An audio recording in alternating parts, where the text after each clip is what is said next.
Hari ini kita berada di Seksyen 6 Shah Alam. Kita akan tengok macam mana prosedur buat swab test daripada rumah ke rumah. Hai, sekarang kita berada di salah sebuah rumah yang sedang membuat saringan swab test daripada rumah ke rumah. Bersama dengan kita adalah tim Dr. Syafiee daripada klinik mana tu? PKD Petaling. PKD daripada Pejabat Kesihatan Daerah Petaling. Doktor, sambil doktor buat tu, boleh tak explain sedikit sebanyak prosedurnya untuk buat test swab test pada rumah ke rumah ni? Okey. Bermula daripada notifikasi lah, notifikasi awal. Kami dapati ada kluster di Jalan Puyuh, 61D lah. Kluster yang agak banyak, dan jadi kami risau jika kluster tersebut berjangkit kepada jadian lain lah. Nanti kami pada hari tetapkan sepanjang 6/1D ni kita ambil sampel bagi mereka yang ada simptom. Maksudnya ada demam, ataupun batuk, sesema, ataupun sakit tekak, ataupun sesak nafas lah. Jadi prosedur dia pada awal kita akan saring semua rumah daripada hujung jalan sampai hujung jalan. Kita tanya seksi rumah siapa yang ada simptom. Yang ada simptom kita akan sampel, yang tak ada simptom kita tak sampel lah. Okey. So kat sini kita buat symptomatic screening. Hanya untuk lane ni saja. Jalan Puyuh dan juga jalan Kiong kata. Seksyen 6 lah, dua sajalah. Bukan melibatkan satu seksyen 6, hanya dua jalan saja. So sekarang kita buat satu rumah kena rasa dah kita ada kita punya betul-betul nak saja. Kita panggil orang rumah luar lah, tak buat dalam rumah kita buat luar supaya lagi selamat bagi kita lah. Nak minimize the risk of exposure. Okay?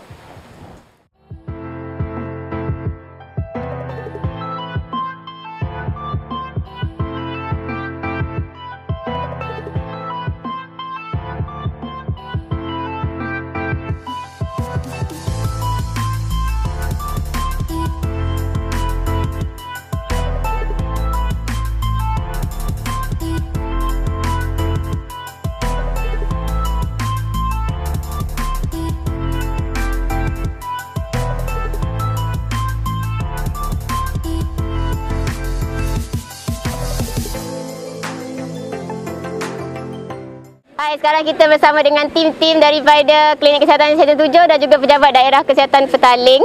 Pejabat Kesihatan Daerah Petaling. Bersama dengan saya ni Dr. Azhar. So kita Dr. Azhar nak tanya sikit pasal hari ni kita buat swab test pada rumah ke rumah. Berapa banyak rumah yang Dr. Azhar kena saring hari ni dan prosedurnya? Sebenarnya kita ada beberapa tim. Jadi ada tim yang saringan, ada tim yang buat swab. Jadi kami yang tim saringan akan masuk dengan tim Klinik Kesihatan Seksyen 7 akan masuk dengan klinik dengan tim Pejabat Kesihatan Daerah. Kita akan saring semua di dalam rumah. Sekiranya mereka ada simptom, kita akan tag rumah dia untuk diambil sampel. Jadi setakat ini beberapa rumah telah diambil sampel. Kalau kita tengok di sini mereka pun baru habis mengambil sampel-sampel. Jadi kita akan generate data sekejap lagi. Yang dah disaring ni adakah kena kuarantin di rumah sendiri atau bagaimana? Pada masa ni yang di swab semua kita letak home isolation order, mereka tak boleh keluar lah, kuarantin. So memang polis akan jaga di sini 24 jam lah sentiasa? Itu kena kita akan tanya pada polis lah sehingga berapa lama mereka akan lock tempat ni. Kerana untuk operasi pada pagi ni yang mereka tidak benarkan keluar lah.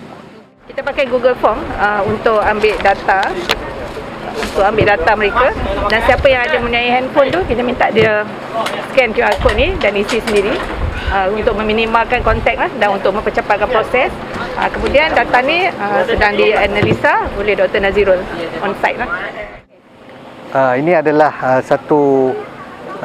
satu proses pemeriksaan saringan kesihatan yang kita lakukan khususnya di Seksyen 6 ni, memandangkan kes yang melibatkan dua buah rumah telah menunjukkan jumlah yang telah terjangkit dengan kes positif COVID ini seramai lebih daripada 8 orang. Jadi kita mengambil inisiatif awal pemeriksaan kesihatan supaya kita dapat memutuskan rantaian COVID ini.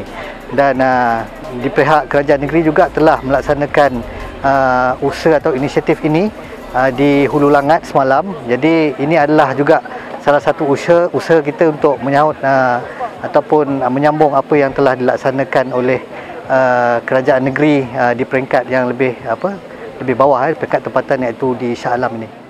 Okay, yang disaring hari ini adalah 44 kediaman di Jalan Puyuh 601D dan selama 188 orang telah disaring. Daripada 44 kediaman tu, 14 kediaman mempunyai orang-orang yang ada bersimptom dalam kediaman tersebut. Salah satu ataupun sekurang-kurangnya satu ataupun lebih lah daripada ahli rumah tersebut yang mempunyai simptom. Dan daripada 14 kediaman tu, jumlahnya 58 orang telah disampel dan kita tempatkan dalam kuarantin lah dalam setiap kediaman yang 14 tu lah tadi. Okay. Untuk Jalan Tiong 6/1E ada 9 kediaman yang kita telah lawat dan saring dan melibatkan 113 orang. Daripada 9 kediaman tersebut, 3 kediaman kita telah letakkan di bawah kuarantin dengan 7 orang di dalam ketiga kediaman tersebut telah diambil sampel lah dan diletakkan di bawah kuarantin. Okay. Jadi memandangkan kita sekarang keadaan kat sini, kita tengok yang telah di kuarantin pun kita dah serve HIO. Jadi kita akan pantau mereka. Kita akan share data ni nantilah dengan polis juga untuk kita bantu pemantauan pergerakan dekat sini. Kita boleh uplift lah sekatan dekat sini lah. Okay? Dan kita tak payah teruskan lah. Okay. Jadi bagi yang tidak dikenakan perintah pengawasan dan kuarantin, mereka boleh bergerak macam biasa. Tertakluk lah kepada syarat-syarat di bawah perintah kawalan pergerakan yang sedia ada ni lah. Okey. Yang selain tu, kalau dia nak bergerak hanya ketua keluarga sajalah dan dia kena ambil precaution lah. Pakai topeng muka apa semua, mengamalkan jarak selamat dan sebagainya. Okey. Itu sajalah. Okey. So, okey. Saya nak bagi pihak Pejabat Kesihatan dari tadi mengucapkan terima kasihlah kepada Tuan Johari, kepada OCPD Shah Alam, kepada Ketua Balai Seksyen 6, kepada MBSA, Datuk Bandar MBSA lah kerana telah membantu kami dalam usaha untuk menjaga kesihatan penduduk di Seksyen 6 ni lah. Kita berharap semua akan okey lah. Adakah tempat ni akan jalankan proses disinfeksi Jalan Puyuh ni? Okey, Jalan Puyuh ini kita selepas proses yang telah dijalankan oleh Pejabat Kesihatan Daerah Petaling. Selepas ini kita akan mengadakan proses disinfection dengan operasi minyak kuman yang akan dilakukan secara bersama oleh Majlis Bandaraya Shah Alam, Jabatan Keputusan Majlis Bandaraya Shah Alam dan juga Jabatan Bomba dan Penyelamat untuk bersama-sama untuk mengadakan operasi minyak kuman untuk Jalan Puyuh Seksyen 6 1D ini. Untuk maklumat, sepanjang tempoh PKP ini daripada bermulanya sehingga ke hari ini, kita telah melakukan proses operasi minyak kuman sebanyak di 71 lokasi. Kebanyakan tempat-tempat awam yang menjadi lokasi tumpuan awam di dalam kawasan pentadbiran Majlis Bandaraya Shah Alam ini dan meliputi dengan sebanyak 116 semburan yang telah dilakukan oleh Majlis Bandaraya Shah Alam sepanjang tempoh PKP ini. Proses disinfeksi bergantung kepada arahan atau memang kita akan semua tempat awam akan disinfeksi macam surau? Proses disinfeksi ini kita berdasarkan maklumat data kemudahan awam yang telah terdapat dalam rekod MBSA dan juga kita tidak melakukan dalam berdasarkan aduan tetapi berdasarkan rekod-rekod yang ada. Kebanyakan majoritinya tempat-tempat awam telah kita membuat operasi proses disinfeksi dengan proses minyak kuman telah kita lakukan di tempat-tempat awam dan juga kita juga dalam tempoh mana-mana zon atau lokasi yang telah kita mendapat maklumat perlu proses minyak kuman itu dilakukan oleh Majlis Bandaraya Shah Alam, kita telah lakukan dan juga kita memberi bantuan kepada jabatan-jabatan kerajaan seperti Ibu Pejabat SUK, Pejabat Daerah dan juga balai-balai polis dan semua itu telah kita lakukan dalam tempoh PKP. Saya Muhammad Rashidi Roslan, Timbalan Datuk Bandar Majlis Bandaraya Shah Alam ingin menyampaikan pesanan kepada seluruh warga Malaysia khususnya kepada penduduk Shah Alam agar stay at home, kita jaga diri kita dan teruskan untuk kita bersama untuk membasmi wabak COVID-19. Stay at home!